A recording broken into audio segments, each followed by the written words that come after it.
Hello good morning everyone. आज के इस लेक्चर में हम लोग मैथ्स का बहुत ही इम्पोर्टेंट चैप्टर पढ़ने जा रहे हैं, जिस चैप्टर का नाम है मेंस्ट्रुएशन। जैसा कि आप बोर्ड पे देख सकते हैं कि इस चैप्टर के अंदर हम लोग किस किस टॉपिक्स को आज पढ़ेंगे। जैसे कि आप देख सकते हैं पेरीमीटर है, एरिया है, वॉल्यूम है, सीएसए और एलएसए है और टीएसए है। तो सबसे पहले हम लोग समझते हैं कि पेरीमीटर क्या होता है, एरिया क्या होता है, वॉल्यूम क्या होता है और सीएसए, एलएसए या टीएसए क्या होता है। बेसिकली जब हम पेरीमीटर की बात करते हैं तो पेरीमीटर का मतलब होता है कोई भी फिगर का आउटर बाउंड्री जो होगा उसका वो पेरीमीटर कहलाता है। जैसे कि आप देख सकते हैं फिगर जो मैंने बनाया है इस बोर्ड पे, वो दो तरह का फिगर है। इस लाइन में, इस रो में जो फिगर है उसको हम लोग 2D फिगर कहते हैं और इस लाइन में जो फिगर है उसको हम लोग 3D फिगर कहते हैं। 2D फिगर का मतलब जिसमें दो डायरेक्शन हो, एक्स और वाई या वाई और जेड, मीन्स दो डायरेक्शन जब रहता है उसको हम लोग 2D फिगर कहते हैं। इसके अंदर हाइट हमको देखने को नहीं मिलता है। लेकिन जब हम 3D फिगर का बात करेंगे उसमें लेंथ, ब्रेथ, हाइट या कह सकते हैं तीनों डायरेक्शन हमको देखने को मिलेगा। तो एक्स वाई जेड तीनों मिलेगा। तो सबसे पहले हम 2D फिगर का बात करते हैं और वहीं से हम लोग पेरीमीटर और एरिया दोनों टॉपिक को हम लोग अच्छे से समझेंगे। जैसे कि मैंने बताया कि पेरीमीटर जो होता है वो कोई भी फिगर का आउटर बाउंड्री होता है। ये एक फिगर है जिस फिगर का नाम हम लोग देख सकते हैं रेक्टेंगल है। इसका जो भी आउटर बाउंड्री है, अगर मैं बात करूं इस पॉइंट से लेकर के यहाँ तक आऊँ, फिर यहाँ से यहाँ तक आऊँ और यहाँ से यहाँ तक आऊँ, इसका जो टोटल लेंथ आया यहाँ तक आने में, जहाँ से शुरू किया और जहाँ तक कंप्लीट किया है, उसका जो लेंथ हुआ टोटल, उसी को हम लोग पेरीमीटर दें। तो it depends on the figure, कौन सा फिगर है, फिगर के हिसाब से हम लोग पेरीमीटर निकालते हैं। जैसे कि ये स्क्वायर है तो इसका भी पेरीमीटर क्या होगा, यहाँ से अगर हम शुरू करते हैं तो यहाँ से आते हुए यहाँ से लेकर के ये टोटल जो लेंथ होगा चारों तरफ का वो उसका पेरीमीटर होगा। उसी तरह से सर्कल में भी देख सकते हैं कि उसका जो चारों तरफ का जो बाउंड्री है वो उसका पेरीमीटर होगा। अब हम लोग दूसरा जो पॉइंट है, ये टॉपिक है, उसको हम लोग समझते हैं एरिया। तो एरिया बेसिकली क्या होता है, कोई भी फिगर के अंदर के जगह को हम लोग क्या कहेंगे, एरिया कहेंगे। बेसिकली एरिया जो हम लोग निकालते हैं वो 2D डायमेंशन फिगर का निकालते हैं। जैसे रेक्टेंगल का अगर हम बात करें तो इसके अंदर जो भी एरिया हमको दिख रहा है, जगह दिख रहा है, इसी जगह को हम लोग क्या कहेंगे, एरिया कहेंगे। उसी तरह से डिफरेंट डिफरेंट फिगर का हम लोग एरिया यहाँ से देख सकते हैं। तो बेसिकली एरिया को अगर हमको समझना है तो एक स्पेस होता है 2 डायमेंशन फिगर के अंदर, ठीक है। नेक्स्ट हम लोग आते हैं वॉल्यूम टॉपिक पे। वॉल्यूम क्या होता है, वॉल्यूम का अगर बात करते हैं तो वॉल्यूम के लिए हम लोग को 3 डायमेंशन होना चाहिए। वॉल्यूम बेसिकली बताता है कि कोई भी फिगर जो 3 डायमेंशन में हो और उसके अंदर का जो जगह होता है उसको हम लोग वॉल्यूम कहते हैं। जैसे आप देख सकते हैं पाइप जो होता है, पाइप के अंदर जो अंदर में जगह होता है उसी को हम लोग क्या कहते हैं, उसका वॉल्यूम कहते हैं। जैसे कोई भी एक बकेट है, हम लोग जो नहाते हैं डेली यूज जो करते हैं, उसके अंदर जो हम पानी भरते हैं उसमें जितना पानी एडजस्ट हो पा रहा है या उसके अंदर जो कैपेसिटी है उसी को हम लोग क्या कहेंगे, वॉल्यूम है। ये भी हम लोग का डिपेंड करेगा किस तरह का ऑब्जेक्ट है। अगर सिलेंडर है तो उसका वॉल्यूम निकालने का अलग फॉर्मूला होगा, क्यूबॉइड रहेगा तो अलग फॉर्मूला होगा, क्यूब रहेगा तो अलग फॉर्मूला होगा और स्फीयर अगर रहता है तो उसका अलग फॉर्मूला। हम लोग डिटेल में आगे देखेंगे। सबसे पहले हम लोग समझ लें कि वॉल्यूम क्या होता है। Basically volume is the space inside any object. It talks only on 3 dimension figure. Now next हम लोग आते हैं सीएसए और LSA. CSA means curve surface area और LSA means lateral surface area. जैसे कि आप देख सकते हैं मेरे पास एक मार्कर है, इस मार्कर का CSA अगर हमसे पूछा जाएगा तो इसका कर्व सरफेस, ये कर्व हो रहा है, ये कर्व जो भी एरिया है इसको हम लोग क्या कहेंगे, CSA। अगर नॉर्मल भाषा में हमको अगर समझना है कि CSA या LSA क्या होता है, तो कोई भी ऑब्जेक्ट का टॉप और बॉटम को अगर उसका एरिया सब्ट्रैक्ट कर देते हैं तो बचा हुआ जो भी एरिया होता है उसको हम लोग CSA कहते हैं।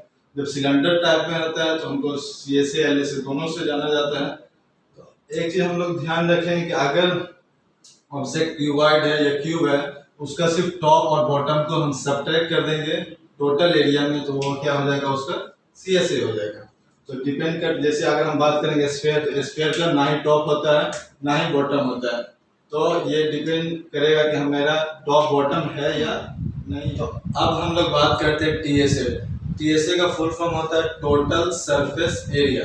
टोटल सरफेस एरिया मतलब कोई भी ऑब्जेक्ट उसका जो भी हमको सरफेस दिख रहा है उस सारे का एरिया को हम लोग क्या कहेंगे, टोटल सरफेस। जैसे अगर ये एक सिलेंडर टाइप का हमारा ऑब्जेक्ट है, इसके चारों तरफ का एरिया एंड टॉप एरिया और बॉटम एरिया, सारे एरिया को जब हम लोग एड अप कर देते हैं तो हमारा बन जाता है TSA। CSA और TSA में एक ही डिफरेंस है, CSA में टॉप और बॉटम को हटा दिया जाता है, लेकिन TSA के अंदर सारा एरिया जो हमको दिखता है बाहर में वो सारा को एड अप कर दिया जाता है। हम लोग फार्मूला भी देखेंगे और फार्मूला के हिसाब से एक एक क्वेश्चन एटलीस्ट सॉल्व करके हम लोग उसको पूरा क्लियर करेंगे। तो हम लोग अब नेक्स्ट जो चलते हैं वो फार्मूला के हिसाब से और क्वेश्चन बनाते हैं। तो सबसे पहले हम लोग रेक्टेंगल का बात करते हैं। तो रेक्टेंगल का अगर हम देखें तो इसका पेरीमीटर निकालने का जो फॉर्मूला आता है, रेक्टेंगल का अगर पेरीमीटर निकालना तो उसके लिए हम लोग फॉर्मूला लगाते हैं 2 मल्टीप्लिकेशन L प्लस B। और अगर एरिया निकालना होता है तो उसके लिए हम लोग फॉर्मूला लगाते हैं L multiplication B। First of all एक क्वेश्चन लेते हैं, जिस क्वेश्चन में हम लोग ये बताते हैं कि इसका रेक्टेंगल का जो लेंथ है वो 10 सेंटीमीटर है और ब्रेथ जो है वो 8 सेंटीमीटर। इसके हिसाब से इसका पेरीमीटर क्या होगा और एरिया क्या होगा। पेरीमीटर के निकालने से हमको क्या है कि पहले L का वैल्यू रखेंगे जो कि 10 है और B जो है वो 8 है। अब हम क्या करते हैं, ऊपर वाले को पहले ऐड कर देते हैं, 10 प्लस 8 18 और 2 से जब मल्टीप्लाई करेंगे तो इसका एरिया का पेरीमीटर क्या हो जाएगा, 36 सेंटीमीटर हो जाएगा। फिर अगर हम रेक्टेंगल का एरिया की बात करें तो फॉर्मूला क्या होता है, लेंथ मल्टीप्लिकेशन ब्रेथ। तो लेंथ कितनी है 10 और ब्रेथ कितनी है 8। तो 10 को जब 8 से मल्टीप्लाई करेंगे तो क्या आ जाएगा हमारा 80 सेंटीमीटर। लेकिन ये बात ध्यान में रखना है कि एरिया हमेशा स्क्वायर में लिखे हैं। अगर सेंटीमीटर है सेंटीमीटर स्क्वायर, मीटर है तो मीटर स्क्वायर। नौ हम लोग दूसरे क्वेश्चन पे चलते हैं जो कि हम लोग स्क्वायर है। स्क्वायर का एरिया निकालने के लिए हम लोग इस्तेमाल करते हैं स्क्वायर का अगर पेरीमीटर निकालना तो 4 मल्टीप्लिकेशन साइड का इस्तेमाल करेंगे। अगर एरिया निकालना हो तो इसको हम लोग साइड मल्टीप्लिकेशन साइड से हम लोग निकालते हैं। तो मान लेते हैं कि इस स्क्वायर का जो साइड है वो हमारा 10 सेंटीमीटर है। इसके बेसिस पे हम लोग इसका पहले पेरीमीटर निकालते हैं। तो पेरीमीटर निकालने के लिए हम लोग 4 मल्टीप्लिकेशन साइड इस्तेमाल करेंगे। 4 मल्टीप्लिकेशन साइड हम लोग मान लिए कितना है 10। इस हिसाब से 4 मल्टीप्लिकेशन 10 करेंगे तो 40 आएगा और सेंटीमीटर इसलिए क्योंकि सेंटीमीटर उसका यूनिट है। अगर एरिया की बात करें तो फॉर्मूला होता है साइड मल्टीप्लिकेशन साइड। साइड है हमारा 10 और 10 से मल्टीप्लाई कर देंगे तो हमारा रिजल्ट जो आएगा वो कितना आ जाएगा 100। सिंस ये एक एरिया निकला है तो इसका यूनिट जो होगा वो हमेशा स्क्वायर में रहेगा। चलिए हम लोग नेक्स्ट टॉपिक पे देखते हैं जिसका सर्कल। सर्कल का क्वेश्चन बनाने से पहले हमको ये समझना होगा कि सर्कल में क्या क्या चीज जो बहुत ही ज्यादा इंपॉर्टेंट है, जैसे कि इसका रेडियस।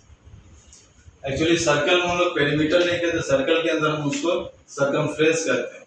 अगर हम सर्कल का क्वेश्चन सॉल्व करें उसका पेरीमीटर निकालने के लिए और एरिया निकालने के लिए तो सबसे पहले समझना होगा पाई क्या होता है।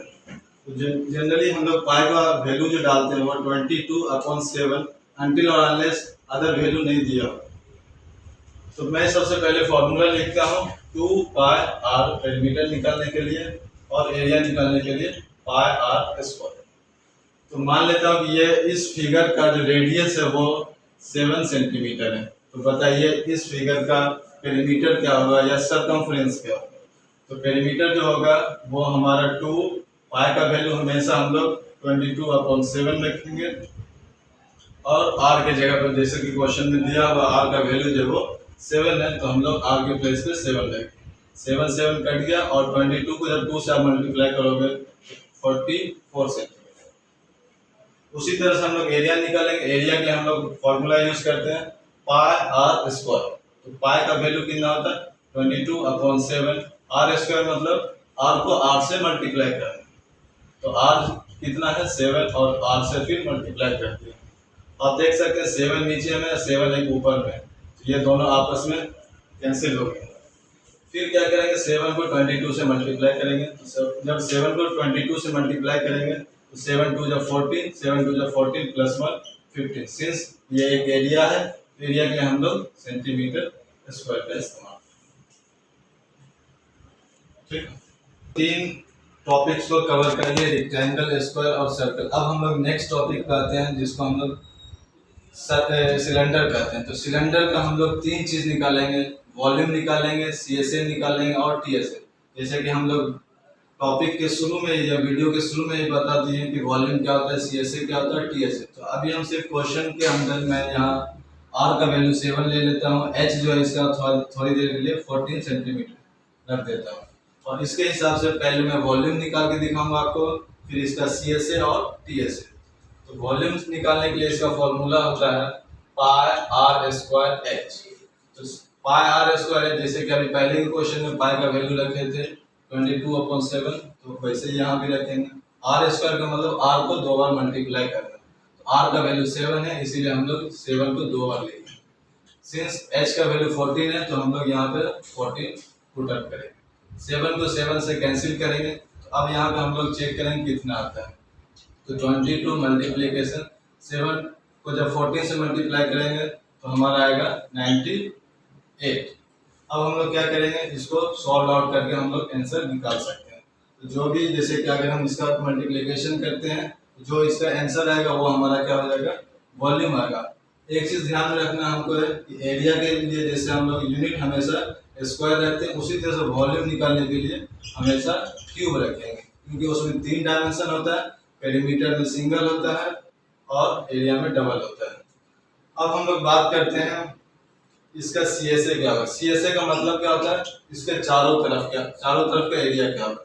तो CSA का फॉर्मूला होता है 2 pi R H. Since 2 pi R H है, तो हम लोग क्या करेंगे, 2 रखेंगे, फिर पाई का वैल्यू 22/7 रखेंगे, और आर का वैल्यू जो है हम लोग 7 रखेंगे, और एच जो हो जाएगा वो जितना है वो डाल देंगे, तो 14 हो जाएगा। सिंस 7 कट हो गया, तो हम लोग का नीचे क्या बचा, 22 2 जा 44 और 14 से मल्टीप्लाई करें। इसको मल्टीप्लिकेशन करने के बाद जो रिजल्ट आएगा वो हमारा हो जाएगा CSA, और इसका यूनिट जो हम लोग रखेंगे वो क्या रखेंगे, सेंटीमीटर स्क्वायर। तो ये चीज़ ध्यान में रखना है कि यूनिट किसका क्या होता है। एक तो मैं लास्ट में आपको बता दूंगा किसका यूनिट क्या होगा, फिर भी आप लोग ध्यान में रखिए। अब हम लोग बात करते हैं TSA। TSA बेसिकली क्या होता है, जो CSA हुआ उसमें टॉप और बॉटम को ऐड कर देंगे। तो टॉप भी देख सकते हैं आप सर्कल है, और बॉटम भी क्या है, सर्कल की तरह है। तो आप क्या कीजिए, जो 2 पाई आर एच है उसमें ऊपर का एरिया और नीचे का एरिया को ऐड कर दो। जनरली इसका फॉर्मूला जो होता है वो मैं आपको पहले लिख के दिखा देता हूँ, 2 pi R multiplication R plus H. अब यहाँ पे जो 2 है और पाई का वैल्यू 22/7 और आर कितना है, 7 है, तो मैं 7 यहाँ पे पुट कर देता हूँ, और आर प्लस एच मतलब 7 और एच का वैल्यू कितना है 14। तो मैं इसको क्या किया, 7 को कैंसिल किया, 22 2 जा 44 और 7 + 14 21। इसको मल्टीप्लिकेशन करने के बाद जो एरिया आएगा, जो रिजल्ट आएगा वो हमारा क्या हो जाएगा, TSA आ जाएगा।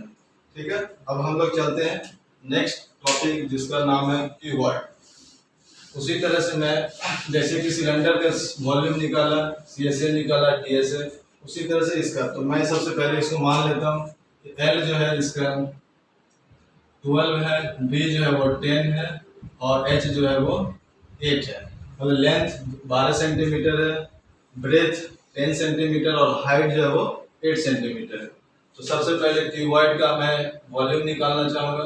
तो वॉल्यूम इसका क्या होता है, L multiplication B multiplication H। Since वहाँ पे L जो है वो कितना है हमारा 12 सेंटीमीटर, B है हमारा 10 सेंटीमीटर और H जो है वो हमारा 8 सेंटीमीटर है। तो मैं आप सारे को मल्टीप्लाई करता हूँ, 12 8 जा 96, और 96 को मैं जब 10 से मल्टीप्लाई करूँगा तो 960 सेंटीमीटर। सिंस ये एक वॉल्यूम है तो हमेशा इसका जो यूनिट होगा वो क्यूब में होगा। उसके बाद हम लोग बात करते हैं CSA या LSA, दोनों में से कोई एक नाम बोल सकते हैं। तो CSA क्या होता है, उसके चारों तरफ का एरिया। तो CSA निकालने के लिए हम लोग फॉर्मूला लगाते हैं 2 × L + B × H। ये फॉर्मूला लगा के हम लोग क्या करेंगे, क्यूबॉइड का CSA निकालेंगे। तो यहाँ पर L कितना है हमारा 12 है, B कितना है 10 है, और H कितना है 8 है। इसके हिसाब से मैं वैल्यू पुट किया और इसका रिजल्ट मैं निकालना चाहता हूँ। 12 + 10 22 और मल्टीप्लीकेशन 8। अब देख सकते हैं 2 8 जा 16 हो गया और 12। इसको जब आप मल्टीप्लाई कीजिएगा तो आपको आ जाएगा 16 2 जा 32, 16 2 जा 32 + 3 352 सेंटीमीटर स्क्वायर। उसी तरह से आप टीएसए का फॉर्मूला पहले लिख लीजिए और टीएसए फिर निकालें। टीएसए का जो फॉर्मूला होता है वो है हमारा 2 multiplication L B B H और एच है। ये इसका फॉर्मूला है टीएसए निकालने का। तो हम लोग देखते हैं कि एल कितना है, 12 है, बी कितना है, 10 है, फिर प्लस बी कितना है, 10 है, और एच कितना है, 8 है, फिर एच कितना है, 8 है, और एल कितना है, 12 है। ये सारे को मल्टीप्लाई करके ऐड कर दूंगा। तो आप देख सकते हैं 12 10 जा 120, 10 8 जा 80, और 8 12 जा 96। आप यहाँ पे देख सकते हैं कि 120 प्लस 80 200, और 200 प्लस 96 296। इसको मल्टीप्लिकेशन करने के बाद जो हमारा आंसर आता है वही हमारा रिजल्ट आएगा, या कह सकते हैं इसका टीएसए आएगा। तो लेकिन ध्यान रखना कि टीएसए जो आएगा वो हमेशा सेंटीमीटर स्क्वायर में आएगा। ठीक है, चलिए हम लोग ये क्यूबॉइड तक देख चुके हैं। अब हम लोग देखते हैं क्यूब का। तो क्यूब का उसी तरह से मैं वॉल्यूम निकालूंगा, टीएसए निकालूंगा, और फिर सीएसए निकालूंगा। तो वॉल्यूम निकालने का जो फॉर्मूला होता है क्यूब का वो हमारा ए क्यूब।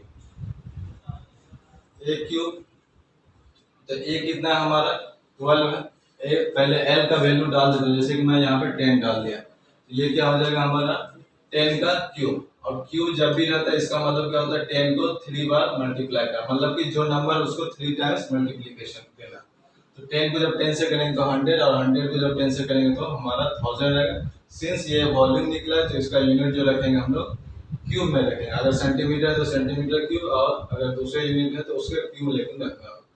उसके बाद हम लोग इसका सीएसए निकालते हैं। तो सीएसए निकालने के लिए हम लोग फॉर्मूला इस्तेमाल करते हैं 4a स्क्वायर। 4a स्क्वायर इसका मतलब क्या हुआ, a का वैल्यू जो है उसका स्क्वायर करेंगे, 10 का स्क्वायर, 4 मल्टीप्लीकेशन 10 का जब स्क्वायर करेंगे तो हमारा क्या हो जाएगा 100, और 4 मल्टीप्लीकेशन 100 करेंगे तो हमारा रिजल्ट आएगा 400 सेंटीमीटर स्क्वायर। अब मैं बात करता हूँ टीएसए। तो टीएसए का जो फॉर्मूला होता है वो है 6a square. Actually a square क्यों हो रहा है, क्योंकि उसका सरफेस जितना हम लोग ऐड करें उसका उनका रिजल्ट आ रहा है। तो टीएसए निकालने के लिए 6a स्क्वायर इस्तेमाल करेंगे। और सिंस a का वैल्यू या l का वैल्यू जो है वो 10 है तो हम लोग a के जगह पे हम लोग 10 रखेंगे। और अगेन फिर आप देख सकते हैं कि 10 का जो स्क्वायर है वो 100 हो गया, और 6 मल्टीप्लीकेशन 100 करेंगे तो 600 हो जाएगा। सिंस ये एक टीएसए है तो इसका यूनिट हमेशा रखेंगे स्क्वायर। तो ये हमारा क्यूब का वॉल्यूम था, सीएसए था, टीएसए था। अब हम लोग देखने जा रहे हैं स्फीयर का वॉल्यूम, सीएसए, टीएसए। बाकी सारे फिगर का मैं एरिया निकाला, पेरीमीटर निकाला, सीएसए, टीएसए, वॉल्यूम। अब जो मेरा लास्ट पॉइंट है या लास्ट टॉपिक कह सकते हैं वो हमारा स्फीयर है। उसी तरह से स्फीयर का भी मैं वॉल्यूम निकालूंगा और टीएसए निकालूंगा। सिंस ये गोलाकार है इसका टॉप बॉटम देखा नहीं जाता। अगर आप कोई गोल आकार में जाइएगा तो वहां बोलेगा कहाँ इसका टॉप है बॉटम। एक फुटबॉल का टॉप बॉटम हमको समझ नहीं आता, जिस पोजीशन पे उस टाइम उसका टॉप बॉटम चेंज होते जाता है, इसलिए उसका सीएसए नहीं होता, डायरेक्ट टीएसए हम लोग निकालेंगे। तो हम लोग इसका इस फिगर का सिर्फ 2 चीज निकालेंगे, एक वॉल्यूम निकालेंगे और दूसरा इसका टीएसए निकालेंगे, या जिसको नॉर्मली सरफेस एरिया के नाम से भी जाना जाता है। तो स्फीयर का मैं सबसे पहले वॉल्यूम निकालूंगा। वॉल्यूम का जो फॉर्मूला होता है वो हमारा है 4/3 पाई आर क्यूब। तो सबसे पहले मैं यहाँ पे एक आर का वैल्यू डाल देता हूँ 7। आर का वैल्यू जो है 7 सेंटीमीटर रख लिया। इसके हिसाब से मैं क्वेश्चन सॉल्व आउट करता हूँ। तो आप देख सकते हैं 4/3 पाई का हमेशा वैल्यू 22/7 रखेंगे अनटिल अनलेस वो 3.14 या समथिंग एल्स नहीं दिया हो तब तक। तो पाई का वैल्यू मैं 22/7 रखा, और आर का वैल्यू जैसे कि क्वेश्चन में मैं 7 रखा, तो यहाँ पे 7 का क्यूब। सिंस ये क्यूब है तो क्यूब का मतलब हमको समझना होगा कि क्यूब का मतलब क्या होता है, वो चीज जो है वो 3 बार मल्टीप्लाई है। जैसे स्क्वायर के अंदर 2 बार मल्टीप्लाई होता है, उसी तरह से क्यूब के अंदर 3 दफा मल्टीप्लाई करना होगा। तो मैं एक स्टेप आगे बढ़ करके उसको मल्टीप्लीकेशन पहले शो ऑफ करता हूँ। 7 मल्टीप्लाई 7 मल्टीप्लाई 7, 7 को मैं 3 दफा मल्टीप्लाई कर दिया। अब आप देख सकते हैं कि ये 7 और 7 ये आपस में कैंसिल हो गया। ऊपर में जो बचा उसको मैं पहले लिख देता हूँ। 4 को जब 22 से मल्टीप्लाई करूंगा तो 22 4 जा 88, और 7 को जब 7 से मल्टीप्लाई करूंगा तो 49 और अपॉन 3। ये एक नॉर्मल सा फ्रैक्शन आ गया। इसको आप सॉल्व करके जो वैल्यू आएगा वो उसका सेंटीमीटर क्यूब क्या हो जाएगा, वॉल्यूम हो जाएगा। अब हम लोग बात करते हैं इसका सरफेस एरिया या टीएसए भी कर सकते हैं। PSA निकालने का हम लोग फॉर्मूला जो यूज करते हैं वो है 4πr²। तो यहाँ पे फिर मैं 4 और पाई का वैल्यू 22/7 रखूंगा, और जैसा कि क्वेश्चन में दिया हुआ r का वैल्यू 7, तो r का वैल्यू मैं यहाँ 7, लेकिन सिंस ये एक स्क्वायर है तो मैं एक ही स्टेप में 7 को 2 दफा मल्टीप्लिकेशन कर दूंगा। 7 एक नीचे है और एक 7 ऊपर है, इसको कैंसिल कर दिया। 4 को 28 से जब मल्टीप्लाई करेंगे तो हमारा क्या आएगा 88, और एक 7 बचा तो उसको मैं मल्टीप्लाई करूंगा। 7 8 जा 56, 7 8 जा 56 और 5 कितना हो गया 616। और इसमें क्या करेंगे एरिया का PSA, इसलिए हम लोग स्क्वायर में लेंगे। So this is all about regarding mensuration chapter. We have learned